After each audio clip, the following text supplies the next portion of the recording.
고린도전서 1장 10절에서 17절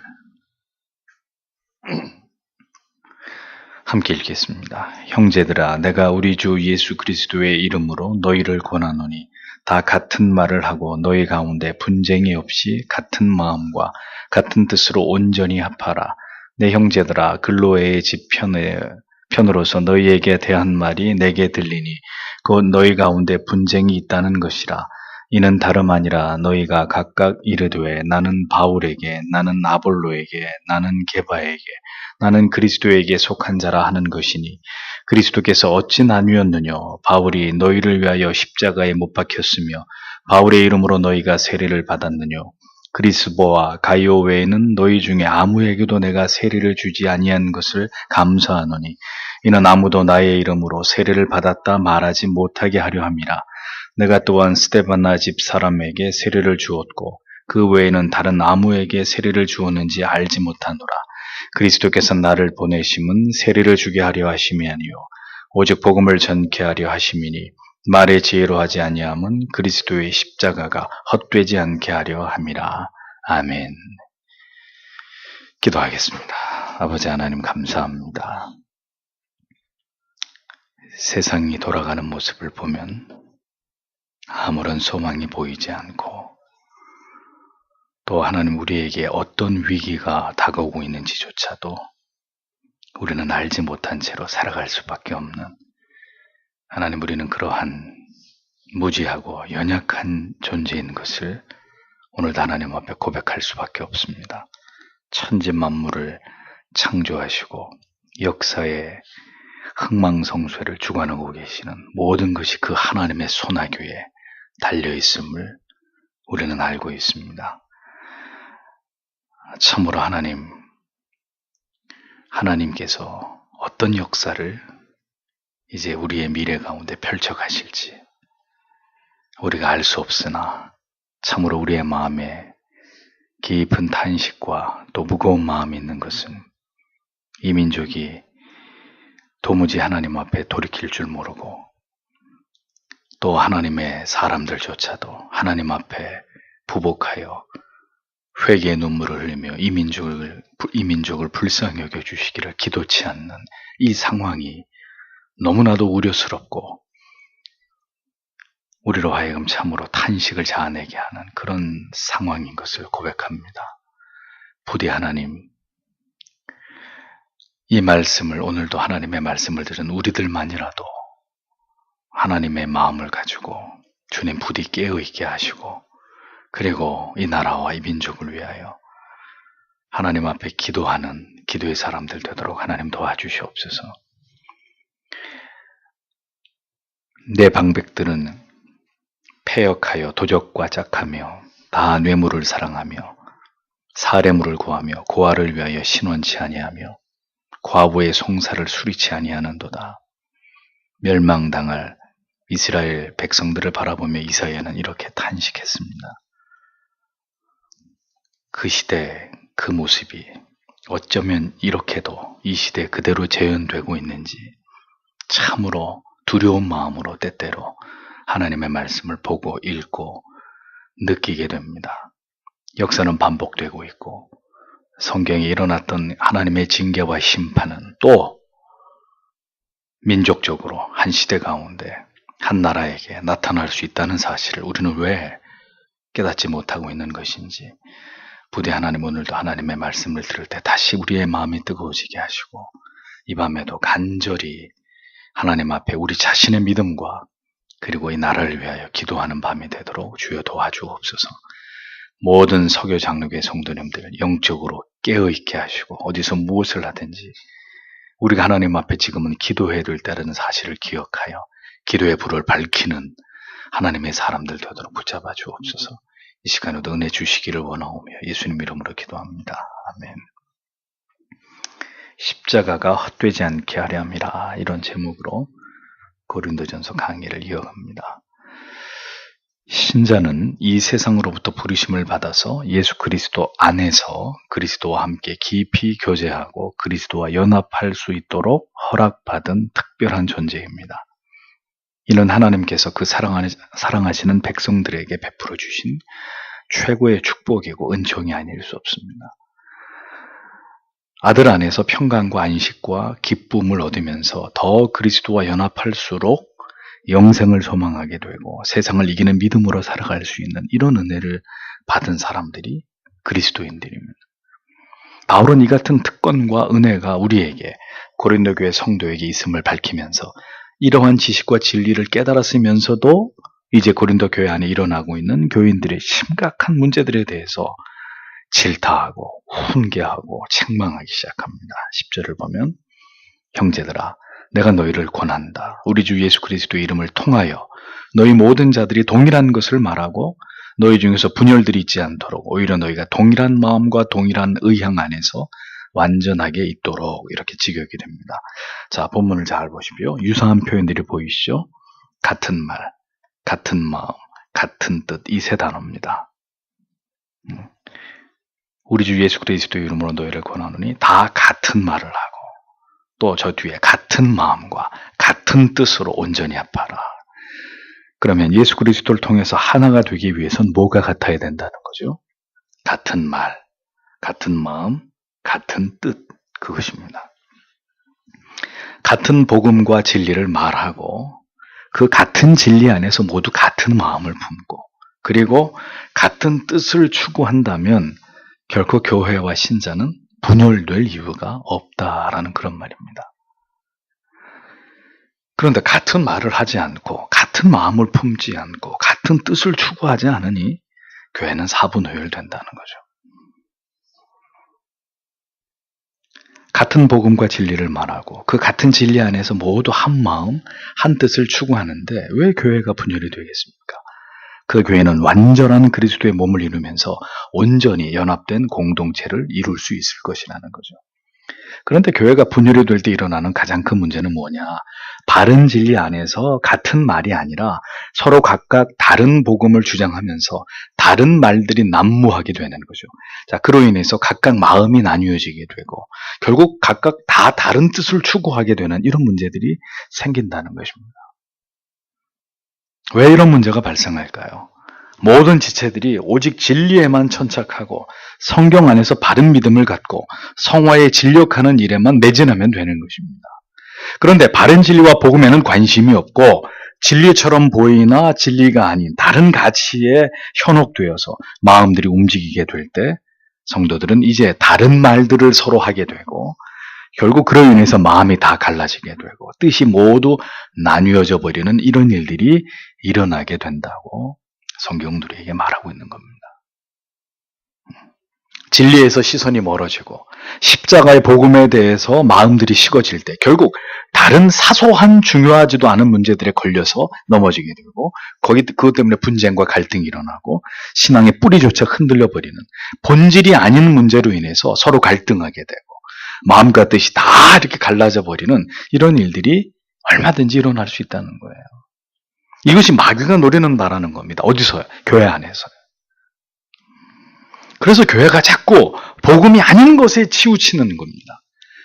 시대가 말세로 다가갈수록 하나님의 교회가 그냥 순전한 복음, 우리 부모님 때부터 그 위에 때부터 계속 들어왔던 전해왔던 그 복음만 이야기하면 되는데 자꾸 뭔가 새로운 것이라고 얘기하면서 복음이 아닌 것들을 자꾸 이야기하고 교회는 빠르게 그러한 프로그램이나 그런 이벤트나 혹은 그런 유행이나 프로그램을 쫓아갑니다. 하나님을 알아가는 참된 주제보다는 인간을 즐겁게 하고 인간을 감동케 하고 위로해주는 이런 것에 점점 정신을 빼앗기면서 그런 것들이 오늘날 교회 안에 주류를 이루고 있습니다. 초점이 복음에서 벗어날 때 결국은 어떻게 됩니까? 분열과 갈등과 대립이 일어날 수밖에 없는 것이라는 겁니다. 교회든 가정이든 먹고 사는 문제 때문에 본질적인 영적인 문제가 간과돼 버리고 이렇게 뒤로 밀려나게 되면 총체적인 위기와 어려움에 직면하게 된다는 것을 절대로 잊지 말아야 합니다. 결국은 같은 말, 같은 마음, 같은 뜻을 추구하지 못하는 지경에 이르게 된 고린도 교회의 문제는 그럼 무엇이었느냐? 사도는 이제 그것을 정확하게 지적하고 있습니다. 11절, 12절. 왜냐하면 나의 형제들아 너희에 관한 것이 나에게 알려졌기 때문이다. 근로에 속한 사람들에 의해서 너희 중에서 다툼들이 있다는 것이 그리고 내가 너희 각자가 말하는 이것을 말한다. 한편으로 나는 바울의, 그리고 나는 아볼로의, 그리고 나는 게바의, 다른 한편으로는 나는 그리스도의 사람이다. 이렇게 적고 있습니다. 바울 사도는 글로에라는 부유한 크리스찬 여인의 집에, 소아시아에 사는 부유한 크리스찬 여인의 집에 속한 상인들이고 에베소 교회 성도들이었을 것으로 보이는 어떤 사람들을 통해서 그들이 고린도 교회를 방문하고 난 다음에 자기에게 와가지고, 에베소에 있는 자기에게 와서 고린도 교회에 일어나고 있는 교인들의 분쟁에 대한 이야기를 자기에게 전해준 사실을 이야기하고 있습니다. 내가 지금 그대들의 교회에서 일어나는 그 상황을 어떻게 알게 되느냐? 글로의 사람들이 나한테 그걸 얘기해줬다. 이렇게 얘기합니다. 그리고 그 분쟁의 원인은 다름이 아니라 사도들을 추종하는 일로 인해서 생겨난 파당 때문이었다는 것을 나는 지금 알게 되었다. 이렇게 얘기하고 있습니다. 어처구니 없게도 바울이 전해드는 바에 의하면 지금 고린도 교회 안의 성도들은 나는 바울파다, 나는 아볼로파다, 나는 게바파다, 나는 예수 그리스도파다 라고 스스로 주장하면서 이런 모습들로 인해서 서로 지금 분쟁하고 있다는 사실을 우리는 알게 됩니다. 믿음이 예수 그리스도에게까지 깊이 내려져서 그 진리의 수온에 닿아 있지 않을 때 사람들은 유력한 자신이 좋아하는 사람을 의지하고 그 지도자의 뒤에 줄을 서는 것으로 자기들의 불안과 불안전함과 두려움을 상쇄시키려고 하는 이런 미신적인 믿음을 갖게 되는 어리석은 경향들이 있습니다. 사람의 이름을 앞세워서 그 사람의 뒤에 줄을 서는 거죠. 그것으로도 만족이 되지 않아서 이제는 파와 당을 나누어 가지고 분쟁을 일삼기까지 하는, 그야말로 전입가경인 이런 모습이 고린도 교회 안에 펼쳐지고 있었다는 거죠. 그러니까 고린도 교회 성도들은 다 믿음의 뿌리가 얕았고 불완전했다는 걸 보여주는 거예요. 아볼로가 누굽니까? 고린도 교회에서 바울과 함께 성경을 가르쳤던, 성경에 대해서 아주 박학다식했던 훌륭한 선생이면서 탁월한 웅변가였습니다. 게바는 초대교회를 이끄는 영적인 수장이었던 베드로의 아람식 이름이죠. 그리스도에게 속한 자들이란 뭘 말할까요? 바울, 베드로 다 필요 없다는 거예요. 바울, 베드로 그런 사도들 가르침 다 무시해버리고 우리는 예수 그리스도하고 직접 교통하고 예수님께 우리는 배우는 사람들이다. 굉장히 교만한 무리들이죠. 자, 이렇게 네 파로 나뉘어져 있었다. 이러한 파벌이 고린도 교회 안에 존재했다라는 것. 모두가 복음의 진리 안에서 진정으로 그리스도를 만나고 경험하고 그리스도 안에서 신령한 연합과 교제를 누리는 것에는 관심이 없고, 저마다 걸출한 초대교회 지도자의 이름을 팔아가지고 자신들이 그의 가르침을 받고 있는 대단히 수준 있는 그리스도인이라고 스스로 그렇게 자랑하면서 어리석음에 빠져들고 있었던 이런 모습들이 고린도 교회 성도들의 모습이었다라는 겁니다. 왜 이런 일들이 일어나는 것일까요? 그들 가운데 적지 않은 자들이 복음을 피상적으로만 이해하고 아직 복음의 진정한 가치와 그 의미를 깊이 맛보지 못했기 때문입니다. 그러니까 누가 보이는 거예요? 말씀 속에서 깊이 하나님과 그리스도와 성령은 보이지 않고 그 말을 자기들에게 전해준 유력한, 아주 멋있어 보이는 탁월한 인간 지도자만 눈에 들어오는 거죠.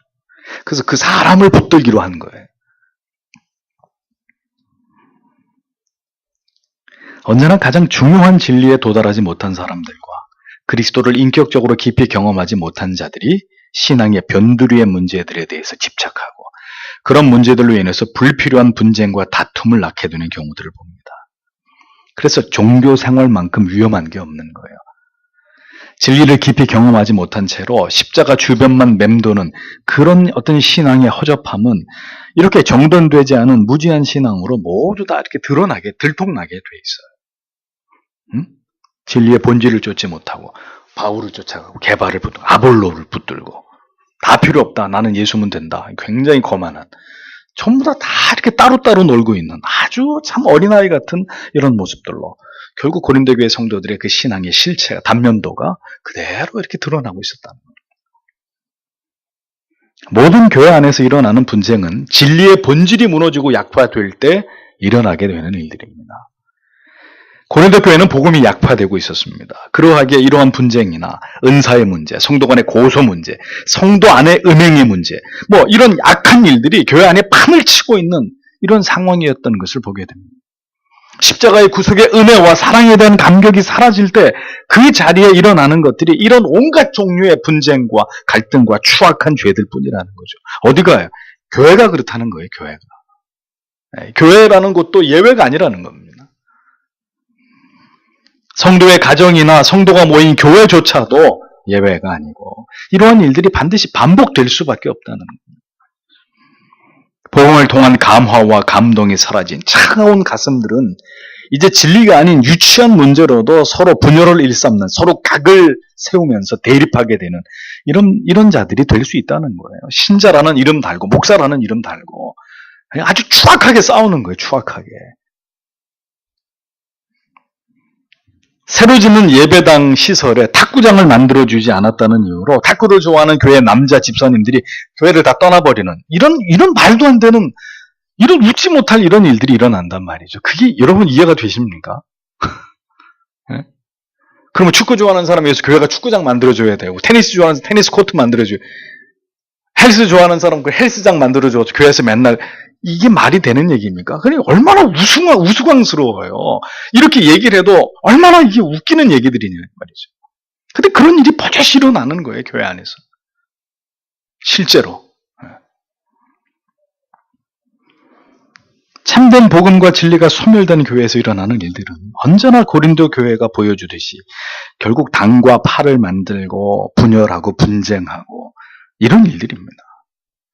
복음에 대한 무지와 천박한 이해만이 교인들의 마음을 뒤덮고 있을 때 그들이 생각해낼 수 있는 가장 최상의 대안은 자기가 좋아하는 지도자 앞세워가지고 그를 지지하면서 하나의 세력을 만들어가지고 자기들이 서로 우월하다고 경쟁하는 이런 일들입니다. 이런 짓들입니다. 언제나 그 일에는 무지한 신자들의 열심과 그 바람에 춤을 추는 어리석은 교회 안에 지도자들이 있습니다. 언제나 지도자들이 잊지 말아야 될 것은 사람들의 추앙과 추대를 통해서 우리 스스로 우리가 알지 못하는 사이에 상당히 교만한 자리로 이렇게 들어 올려질 수 있다는 사실입니다. 자기 사람을 만들려고 하는 유혹이 언제나 교회 안에 앞선 자들에게 있다는 거예요. 교회 안에 그래서 원로 목사파, 담임 목사파, 부목사파 이런 분파들이 존재한다면 그런 교회 역시 고린도 교회와 그대로 닮은 꼴이라고 말하지 않을 수 없는 거예요. 제가 이름만 대면 아는 유명한 교회, 저 광화문 쪽에 이런 문제 비일비재합니다. 저한테 와서 말씀하시니까 알죠. 그 교회 다니시는 분. 그래서 어떤 목사님이 설교하면은 교회 나오고 수요 기도회 금요 나오고 그 목사 설교하면 교회 안 나와버려. 제가 잘하는 짓들입니다.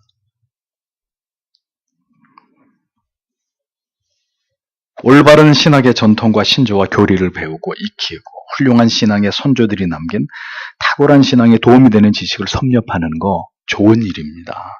그러나 문제는 어느 특정한 인물을 정해서 그 사람만을 우상시한다든지 그를 추종하는 것만으로도 스스로 자신의 신앙에 대단한 우월감에 도취되는 이런 경우라면 이것은 절대로 용인될 수 없는 지극히 어리석은 신앙의 모습이 되고 마는 거예요.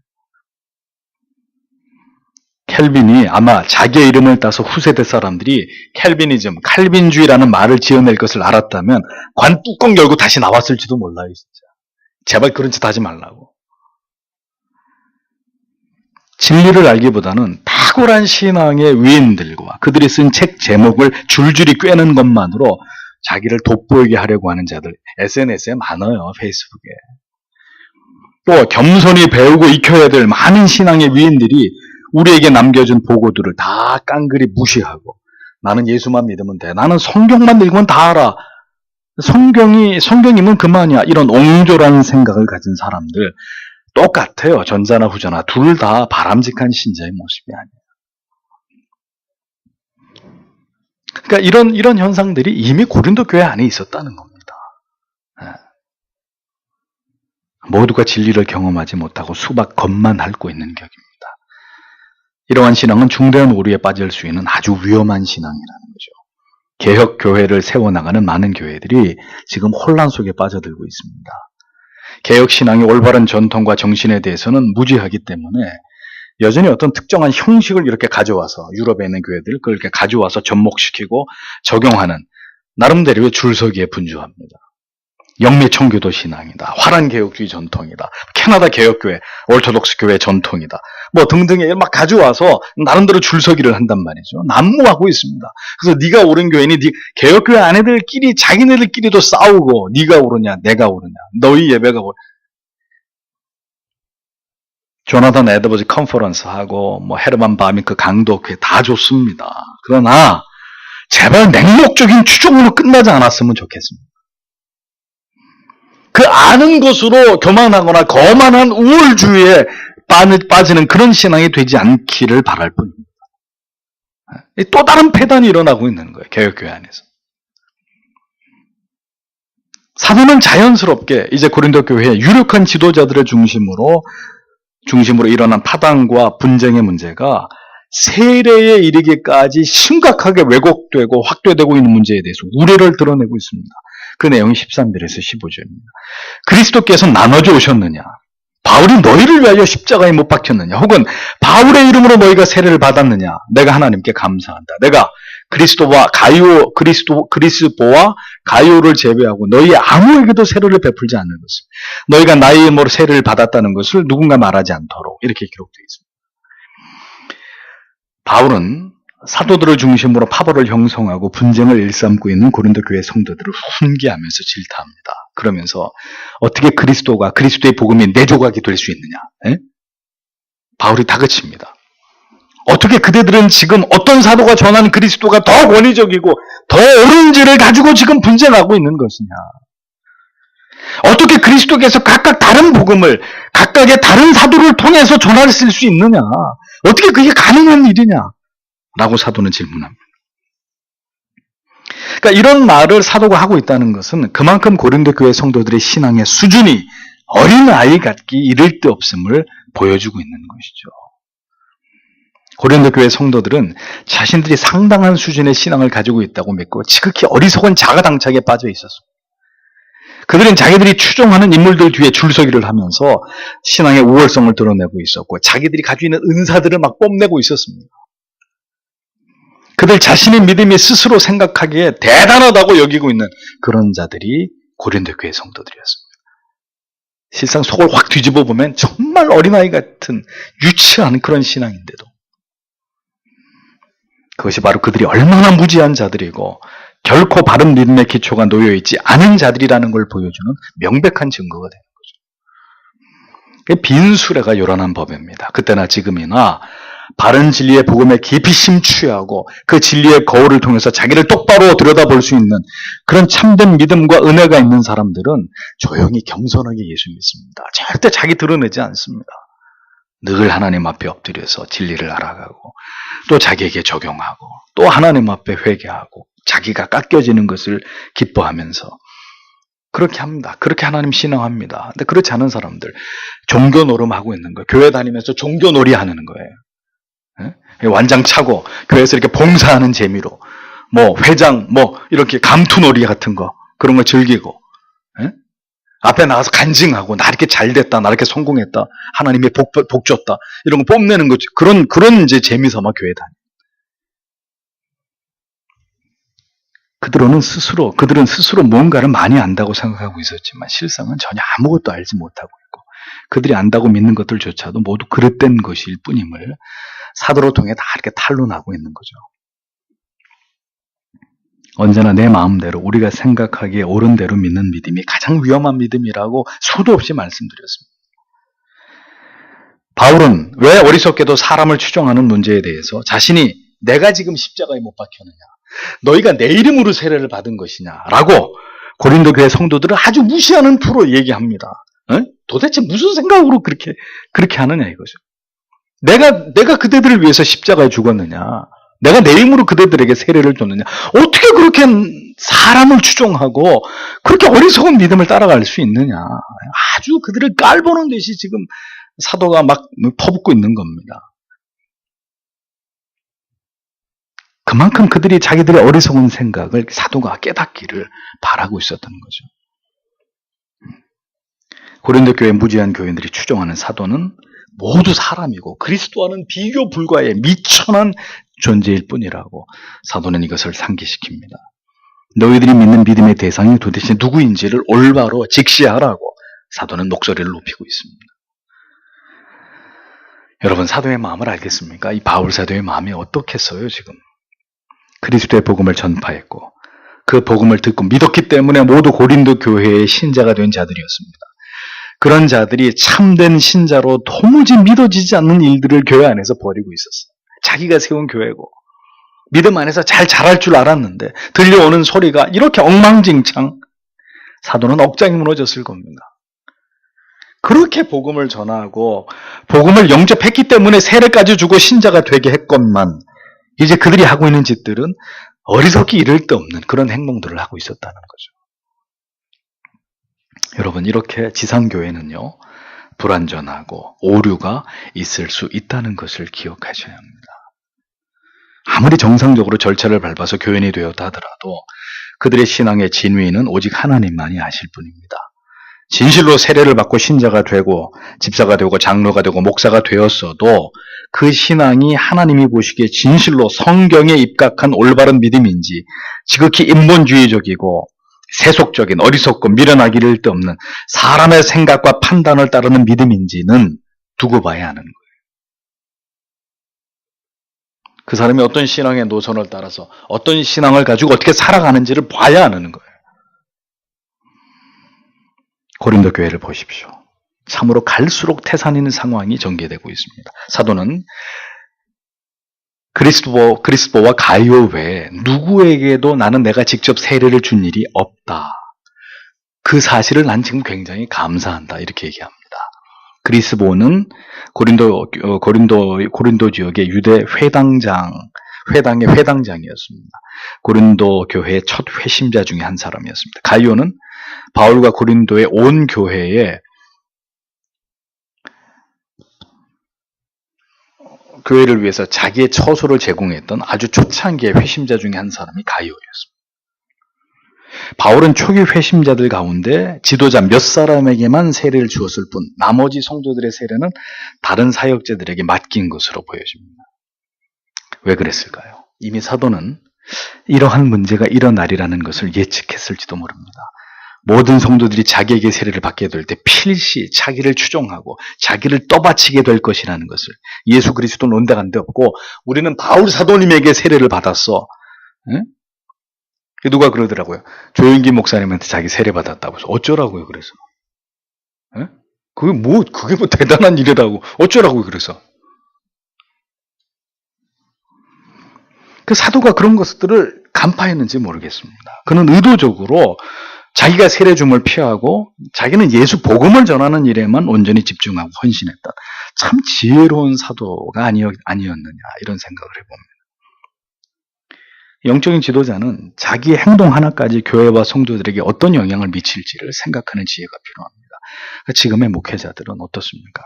그냥 성도들 위해 군림하면서 모든 영광과 명예와 인기는 다 자기가 독차지합니다. 분명히 싹군입니다. 사도는 아무도 자신에게 세례를 받은 것을 자랑하거나 그래서 사도의 추종자가 되는 일이 일어나지 않도록 하기 위해서 의도적으로 단지 오늘 성경에 3사람밖에 안 나와요. 3사람에게만 나는 세례를 줬다. 그 외에는 난 기억이 없다. 세례를 준 적이 없다. 왜 그렇게 얘기합니까? 사람에게 집중하지 말라는 거예요. 사도에게 집중하지 말고 오직 예수 그리스도의 복음에만 집중하기를 사도는 역설하고 있었다. 왜 다른 거 자랑하냐는 거죠, 왜. 서울에 이름난 무슨 교회 다니고, 어떤 목사님이 결혼식 주례를 해줬고, 그런 거는 자랑할 것이 아니란 말이에요. 어떻게 살고 있느냐, 그래서. 당신이 어떻게 살고 있느냐. 그게 중요한 문제죠. 이 시대 그리스도인들은 모두 우리의 시선을 예수 그리스도의 십자가 외에 다른 것에 빼앗기고 있습니다.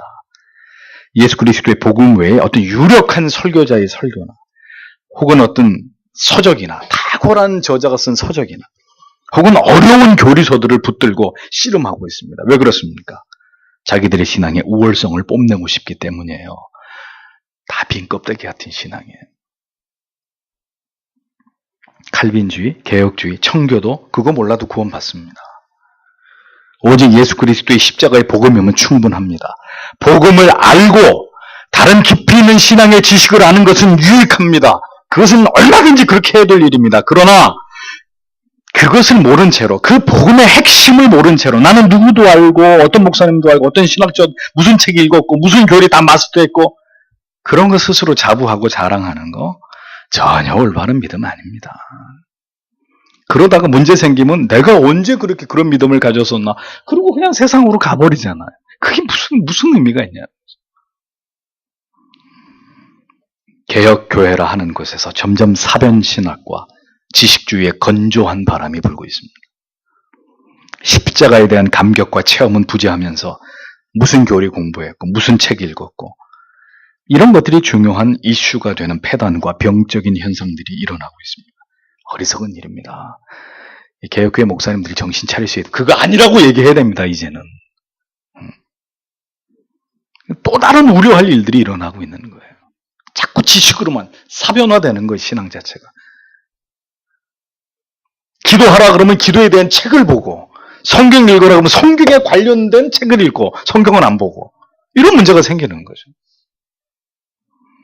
전도하라 그러면 전도에 대한 책을, 뭐든지 이제는 책으로 다 해결하라. 책으로. 네, 지식으로만. 머리만 점점 커지는 거죠. 그러니까 어떻게 해? 그 지식으로 다른 사람 다 판단하는 거예요. 저 교회는 뭐가 문제고 저 사람 저 목사는 뭐가 문제고. 자기는 그러면 심각한 문제들이 개혁교회 안에서 또다시 파생되고 있어요. 16절에서 17절. 그리고 내가 또한 스데바다의 집에 세례를 베풀었다. 자, 세 사람이잖아요. 스데바나. 베풀었다. 나머지에 관해서는 내가 알지 못해왔다. 내가 어떤 다른 자에게 세례를 베풀었는지 아닌지. 왜냐하면 그리스도께서 세례를 베풀도록 나를 보내지 않으셨기 때문이다. 오히려 좋은 소식을 전파하도록 말의 지혜 속에서가 아닌 그리스도의 십자가가 헛되게 되지 않도록, 이렇게 기록되어 있습니다. 바울이 세례를 준 세 번째 사람 스데바나. 그는 고린도 교회의 지도자하고 그의 가족과 함께 고린도 지역에서 초기에 복음이 전해지던 초기에 개종을 했던, 유대교에서 개종을 했던 그런 사람이에요. 그러니까 이 세 인물 다 바울이 아주 초창기에 고린도 교회의 지도자가 될 만한 그런 사람들에게 세례를 준 딱 3명이에요. 그러면서 얘기하잖아요. 내 본분은 세례를 주는 게 아니다. 그건 아무나 할 수 있는 거다. 누구나. 나 외에도 다른 사도들이 얼마든지 다른 하나님의 종들이 할 수 있는 일이다 라고 말하잖아요. 그러니까 그게 무슨 뜻입니까? 내가 그 일을 중요하게 여기지 않았는데 그대들은 왜 누구에게서 세례를 받은 것을 그렇게 중요하게 여기느냐, 이렇게 반문하는 거예요. 나는 딱 3사람밖에 세례를 준 기억이 없는데 왜 당신들이 돌아다니면서 나는 바울 선생님 파요, 나는 아볼로 선생님 팝니다, 나는 게바 선생님에게 세례를 받은 사람이거든요. 왜 그런 짓들을 하냐는 거죠. 왜? 자신은 오직 복음을 전파하기 위해서 주께로부터 부르심을 받았고, 자신이 가장 중요하게 여기는 것은 어떤 인간의 지혜로운 말로 인해서 예수 십자가의 복음이 올바로 전해지지 않고 그것이 가리워질까 하는 우려라고 그것을 표명하고 있습니다. 즉 그 무엇도, 그것이 사람이든 사람의 정교한 논리든 현란한 말솜씨든 그것이 도리어 십자가의 위대함을 가리우는 요소가 된다면 자기는 절대로 그것을 원치 않는다 라고 얘기합니다. 이렇게 예수 십자가만이, 그 피 묻은 복음만이 높임을 받기를 원하는데 그들은 어찌해서 십자가를 높이고 십자가의 복음에 깊이 빠져드는 데는 관심이 없고 사람들 뒤에 줄을 서느라고 서로 분쟁하고 서로 교만에 빠져가지고 복음의 정신은 아랑곳하지 않는 어리석은 삶을 살아가고 있는 것이냐. 바울이 그것을 질타하고 있는 거예요. 사도는 고린도 교회 성도들에게 본질로 돌아가라고 얘기하는 거예요. 쓸데없는 거 붙잡고 그것으로 자기를 치장하는 어리석은 짓을 멈추고 그대들을 위해 십자가에 달려 돌아가신 하나님의 아들 예수 그리스도 메시아를 굳게 붙드는 그 신앙으로 속히 돌아가라고 바울은 촉구하고 있었던 것입니다. 돌아가야 합니다. 한국교회, 그리고 바름을 추구한다고 하는 교회나 목회자, 성도도 다시 십자가의 복음으로 돌아가야 합니다. 우리가 배우고 전하고 있는 자부심을 느낄 만한 전통들 이제 그만 울거먹고 그것으로 우리의 본 모습을 보다 화려하게, 더 그럴듯하게 치장하려고 하지 말고 다시 십자가 아래로 내려가서 그 복음에 충실한 신자로 돌아가야 한다는 것입니다. 한국교회는 겉만 화려하게 키웠습니다. 그 사이에 영은 다 죽어버리는 거예요. 영적인 내숭을 떠는 일, 자기를 자랑하려고 하고 뽐내려고 하는, 신앙의 본질이 아닌 것에 자부심을 느끼고 우월감을 느끼려고 하는 이런 병든 믿음과 참으로 십자가의 순수한 신앙의 그 참됨을 지키는 일은 딱 종이 한 장 차이입니다. 그러면 우리는 오늘 어떤 믿음을 추구하고 있는 것인지, 우리가 추구하는 것은 진정 십자가의 복음인지, 아니면 우리의 신앙의 화려한 커리어가 될 수 있는 여러 지식과 경험과 어떤 전통적인 어떤 가르침인지, 뛰어난 신학과 청교도인지 깊이 생각해 봐야 합니다. 우리가 고린도 교회 교인들처럼 그런 빈 껍데기가 되지 않기 위해서 우리는 또 오늘 이 시대를 살아가면서 우리에게 어떤 노력이 필요하고 어떤 결단이 있어야 되는지를 생각하고 하나님 앞에 그것을 기도하는 우리가 되어야 될 줄 압니다. 이렇게 성경은 기가 막히게 이미 수백 년, 수천 년 전에 일어났던 그 일이지만 정확히 오늘의 신앙의 문제, 오늘의 교회의 문제가 무엇인지, 고린도 교회 성도들만의 문제가 아니라 오늘 이 시대를 살아가고 있는 교인들의 그 영적인 가장 중요한, 지금 하나님이 보시기에 가장 심각한 문제들이 무엇인지를 아주 적나라하게 우리에게 보여주고 있습니다. 그 길을 따라가면 안 됩니다. 오늘도 주신 말씀을 기억하면서 하나님 앞에 간절히 기도하는 밤이 되길 원합니다.